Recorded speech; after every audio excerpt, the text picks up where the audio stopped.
Поездочка вышла вообще прикольно. Здесь у нас китаечка спит, здесь у нас Expelled TV Awards. Китаечка меня любит, а он меня кормит чипсами. Say hello. Hello. Hello, my best guys. Oh, what guys? Give me chips.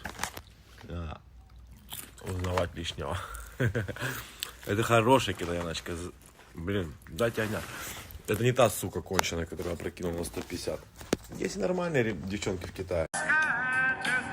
Первое правило – это расслабить эту мать.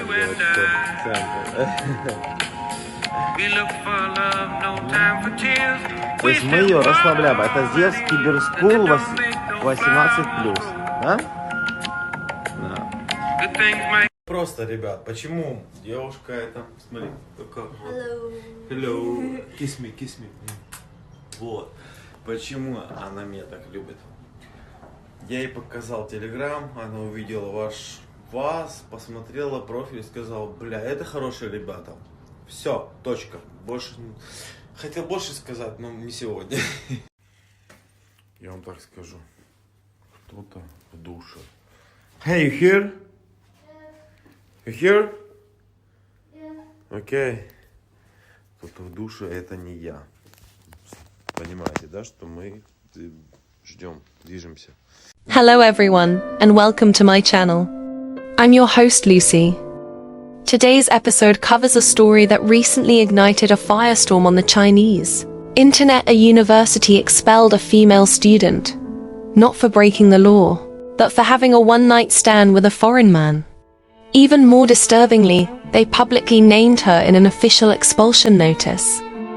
At the center of this scandal is a college junior named Li, who flew to Shanghai last December to meet a Ukrainian esports player she admired.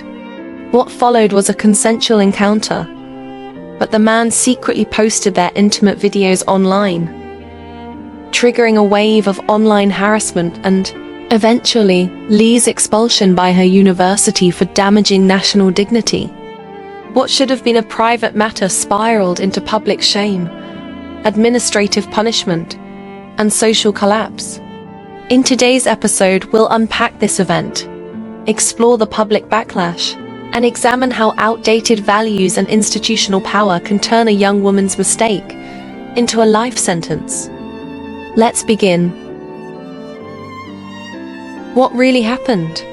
The night in Shanghai. On December 16, 2023, Li, a third-year student at Dalian Polytechnic University majoring in fashion design, boarded a flight to Shanghai. Her goal? To watch a live Counter-Strike exhibition match featuring a Ukrainian player known as Zeus, a veteran in the CSE sports world with a cult following.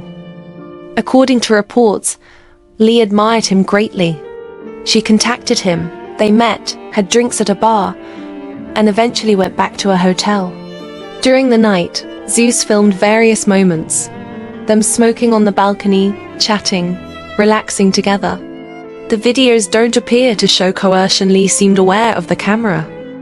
But then, days later, the man posted these clips on his public Telegram group. Not only that, he added demeaning captions, calling her an easy girl, and boasting about how she was the only woman on his Southeast Asian tour he didn't have to pay for. The videos were quickly picked up and spread on TikTok, gaining traction in over a dozen countries. What started as a private sexual encounter turned into global humiliation. Li begged him to delete the videos and shut off comments. She even pleaded, "If you're using me for engagement, at least hide the comments." But it was too late. The damage had been done. From private shame to public punishment. After the incident, Li disappeared from public view. Her social media accounts were deleted. People online misidentified her, speculating her name was Huang Ting.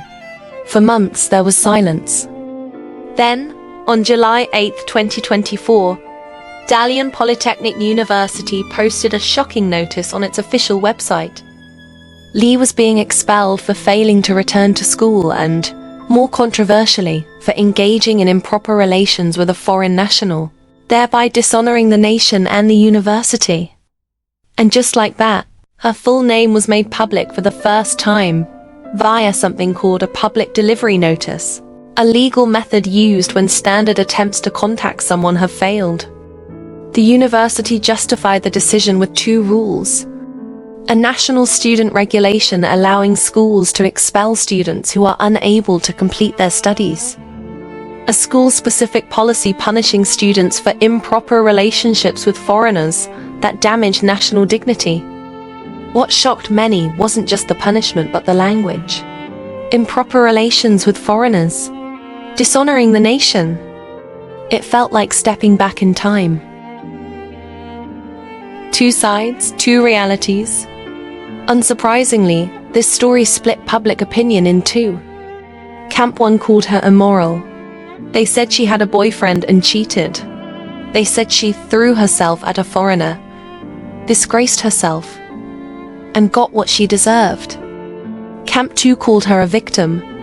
They pointed out that she didn't break any laws. Her private videos were shared without consent. She suffered massive online abuse. And instead of protecting her, the university punished her a second time. At the core of the debate is a haunting question. Can a woman be both morally flawed and a victim of injustice? The answer should be obvious yes. But the treatment she received suggests society is far less forgiving when the offender is a woman, and especially when the man is a foreigner. Chapter 4. Yes, she made a mistake, but that's not the point. Let's be fair. Lee did make a mistake. She had a boyfriend. He reportedly bought her flight ticket, yet she traveled alone and slept with someone else. That's wrong in a relationship context. But is that the university's business? She didn't violate any national law. The relationship was between two consenting adults. She didn't endanger public safety, disrupt class, or cheat in exams. What she did wrong was private. What the Ukrainian man did recording and distributing private sexual content without consent is potentially criminal in many countries. Yet he walks free, and she gets expelled. In a fair system, she might deserve criticism, reflection, maybe even counseling, but not expulsion and nationwide exposure. The problem with dishonoring the nation. Let's talk about this idea that her behavior dishonored the nation. According to Dalian Polytechnic's policy handbook, a student can receive a serious punishment up to expulsion for engaging in improper relations with foreigners that harm the country's image. How is that defined? Is dating a foreigner improper? Is sex with a foreigner improper? What about marriage? Or childbirth? What does it mean to shame the nation with your personal life?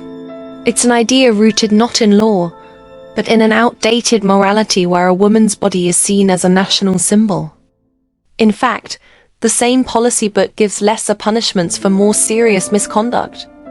Watching adult videos, warning or demerit, sexual harassment, recorded infraction, buying or selling sex, disciplinary warning.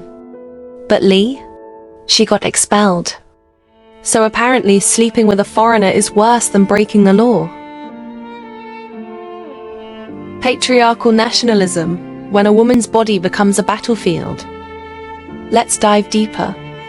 This case reveals a dark undercurrent in Chinese institutional thinking.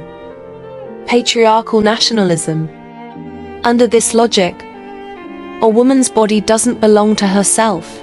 It belongs to her family, her community, and ultimately, her nation.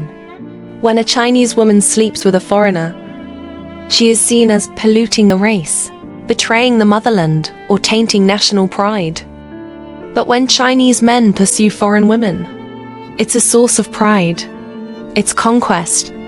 It's brag-worthy. This double standard is deeply embedded in public discourse. There are even bars in Beijing where nationalists joke about spending Chinese money to sleep with Japanese girls as some kind of revenge fantasy. Li, in this framework, is not a person, she's a symbol. And when that symbol misbehaves, the nation reacts like a wounded father, angry, ashamed, and vengeful. How Chinese universities became authoritarian parents. Dalian Polytechnic's rulebook is not unique. Many Chinese universities govern their students like overbearing parents. According to their codes, watching pornography, punishable. Living off campus without permission, punishable. Being away from campus for 2 nights, punishable. Having premarital sex, punishable. That these students are legal adults. Chinese law defines 18 as full civil responsibility, and yet schools treat them like minors, policing their sexuality, their leisure time, even their emotions.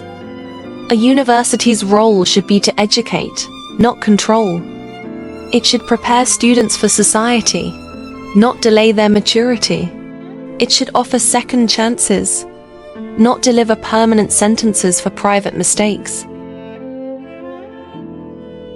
Final thoughts. What are we really protecting? So what are we really defending here? Is it national dignity? Is it campus order? Or is it just a broken moral system that can't distinguish between sin and crime, shame and harm, punishment and persecution? If a student makes a personal mistake, do we end her future? If she's a victim of online sexual abuse, do we punish her again? What message does this send? That a young woman's sexual choices will be weaponized against her. That universities will use outdated rules to protect their reputations, no matter the human cost. This story is no longer just about Li. It's about how systems treat the vulnerable, about what justice looks like in a digital age, and about whether institutions are capable of compassion. Today it was Li. Tomorrow it could be your friend, your sister, your daughter, or you. Education isn't about ensuring no one ever makes a mistake. It's about ensuring people can recover from them. Thank you for being here. Until next time, stay thoughtful, stay kind, and never stop asking hard questions.